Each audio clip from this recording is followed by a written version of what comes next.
प्रिय छात्रों नमस्कार। फ्री ऑनलाइन कोचिंग में आपका स्वागत है। हम लोग प्रश्नावली 3.4 में प्रश्न क्रमांक 2 का दूसरा प्रश्न कर रहे हैं, जिसमें दिया गया है 5 वर्ष पहले नूरी की आयु सोनू की आयु की 3 गुनी थी। 10 वर्ष पश्चात नूरी की आयु सोनू की आयु की 2 गुनी हो जाएगी। नूरी और सोनू की वर्तमान आयु कितनी है? तो यहाँ पर जब भी इस प्रकार का प्रश्न आता है तो आपको क्वेश्चन का जो आखिरी हिस्सा होता है वहाँ से आपको स्टार्ट करना है। जैसे यहाँ पर लिखा है नूरी और सोनू की वर्तमान आयु कितनी है, तो आपको नूरी की वर्तमान आयु मान लेना है x और सोनू की वर्तमान आयु मान लेना है y। तो यहीं से स्टार्ट करते हैं। तो हम लिखेंगे माना नूरी की वर्तमान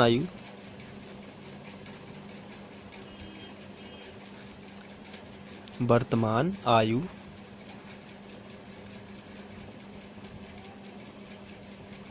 बराबर x वर्ष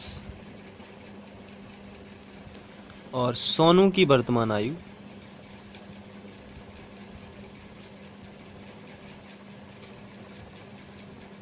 y वर्ष मान लेते हैं।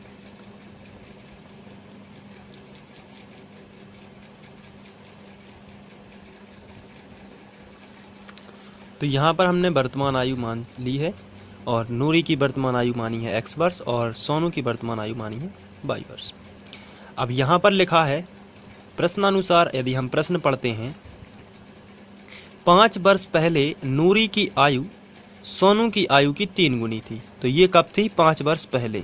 तो जब भी पहले आए, पहले शब्द जब भी आपको क्वेश्चन में लिखा है तो पहले का मतलब होता है घटाना यानी कि माइनस का चिन्ह, और यदि बाद लिखा हो तो होता है प्लस यानी धन का चिन्ह। तो चलिए प्रश्नानुसार हम लिख लेते हैं। यहाँ पर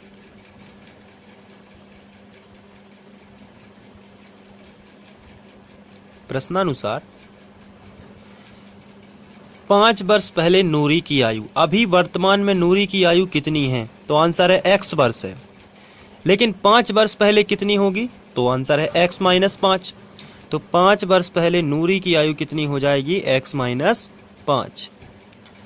तो 5 वर्ष पहले सोनू की आयु भी y माइनस 5 हो जाएगी। तो यहाँ पर हम बराबर का चिन्ह लगाएंगे बीच में, और सोनू की आयु भी कितनी हो जाएगी? y minus 5। 5 वर्ष पहले यानी कि -5।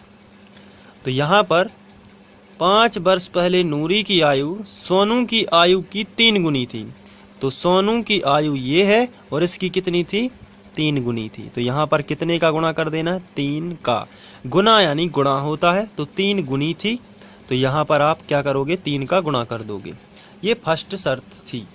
तो यहाँ पर हम लिखेंगे फर्स्ट शर्त से। अब हम इसका गुणा कर लेंगे। तो यहाँ पर x माइनस 5 ज्यों का त्यों, और यहाँ पर बराबर 3 का गुणा y में होगा तो 3y हो जाएगा। माइनस लगा है तो माइनस, और 3 का गुणा 5 में 3 5 15 है। अब इसके बाद आपको x y एक तरफ करना है और संख्या जो है उसको एक तरफ करना है। तो x y एक तरफ कर लेते हैं।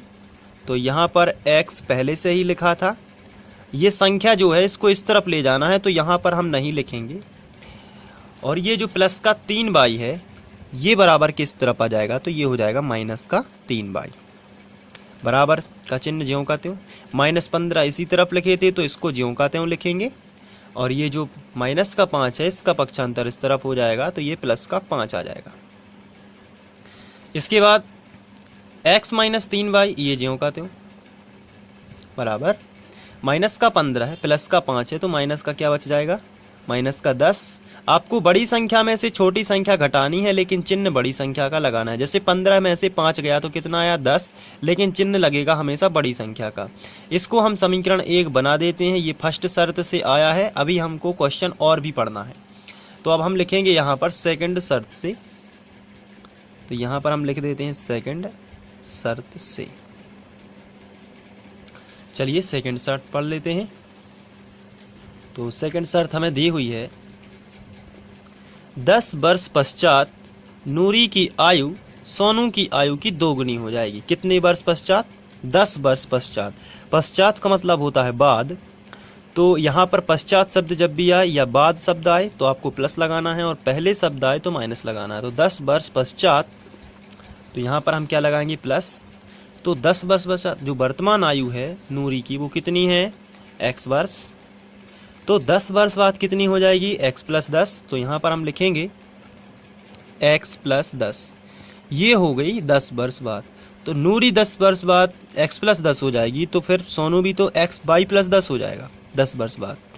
तो यहाँ पर लिखा है, यदि हम बात करें क्वेश्चन की, तो 10 वर्ष पश्चात नूरी की आयु सोनू की आयु की 2 गुनी हो जाएगी। सोनू की आयु कितनी हो जाएगी? 2 गुनी। तो यहाँ पर आपकी इस बार आप 2 का गुणा कर दोगे। चलिए आगे बढ़ते हैं। सबसे पहले यहाँ पर x माइनस 10 ज्यों का त्यों बराबर 2 का गुणा बाई में होगा तो आएगा 2 बाई, प्लस लगा है तो प्लस, और 10 दूनी 20। इसके बाद आपको x बाई एक तरफ कर लेनी है और संख्या एक तरफ कर लेनी। यहाँ पर x पहले से ही लिखा था तो x ज्यों का त्यों, ये प्लस का 2 बाई इस तरफ आएगा तो माइनस का 2 बाई बराबर, ये 20 पहले से ही लिखा है तो यहाँ पर इसका ज्यों का त्यों लिखेंगे, और ये प्लस का जो 10 है इसका पक्षांतर इस तरफ हो जाएगा तो माइनस 10। तो x माइनस 2 बाई बराबर 20 में से 10 चला जाएगा तो आंसर आएगा 10।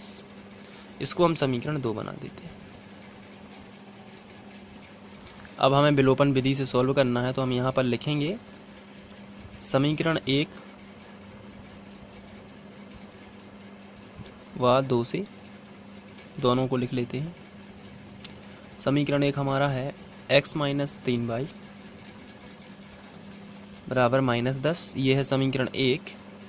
और समीकरण 2 जो है वो है x माइनस 2 बाई बराबर 10। इसे हम समीकरण 2 बना देते हैं।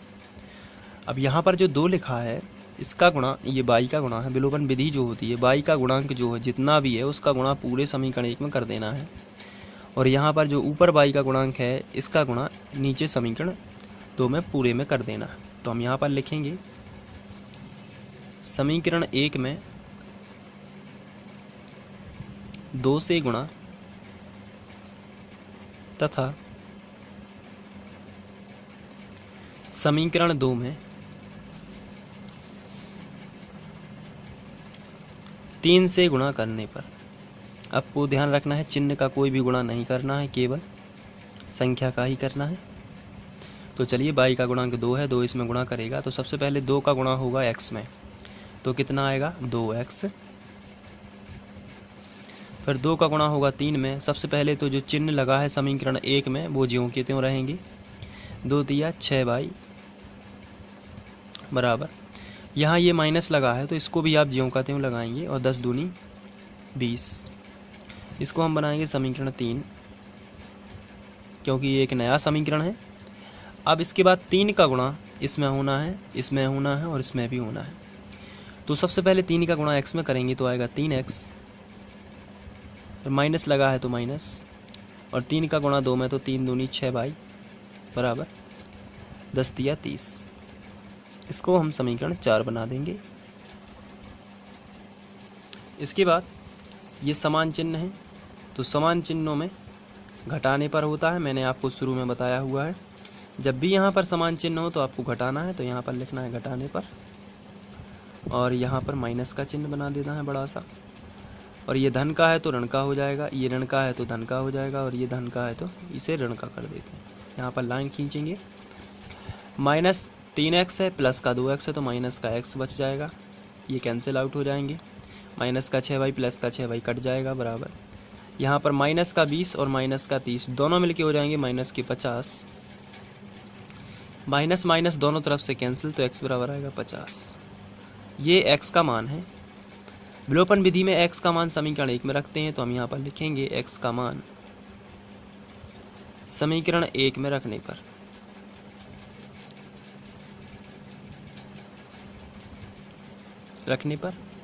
समीकरण 1 था x माइनस 3 बाई बराबर माइनस 10, तो यहाँ पर हम x का मान 50 रख देते हैं, माइनस 3 बाई बराबर माइनस 10। आगे बढ़ते हैं, 50 का इस तरफ पक्षांतर हो जाएगा तो माइनस 3 बाई बराबर मिलेगा माइनस 10 माइनस 50, माइनस 3 बाई बराबर आएगा माइनस 60, माइनस माइनस दोनों तरफ से कैंसिल हो जाएगा, तो भाई 3y बराबर आएगा 60। तो y बराबर आएगा 60/3, जो कि 3 से कैंसिल, 3 दूनी 6, तो y बराबर आएगा 20। इसी तरीके से x का मान जो 50 आया है, नूरी की हमने वर्तमान आयु मानी थी x, तो नूरी की जो आयु आई है वो 50 वर्ष है और सोनू की जो आयु है वो 20 वर्ष है। इस तरीके से आप लिख सकते हो, अतः नूरी की वर्तमान आयु 50 वर्ष और सोनू की वर्तमान आयु 20 वर्ष होगी। तो इस तरीके से ये सॉल्व हो जाएगा। तो आपको ये समझ में आ गया होगा। और जिन बच्चों ने अभी तक कक्षा 10वीं के सभी वीडियोस नहीं देखे हैं, वो चैनल की प्लेलिस्ट पर जाएं और वहां से वो सभी वीडियोस देख सकते हैं। Thank you.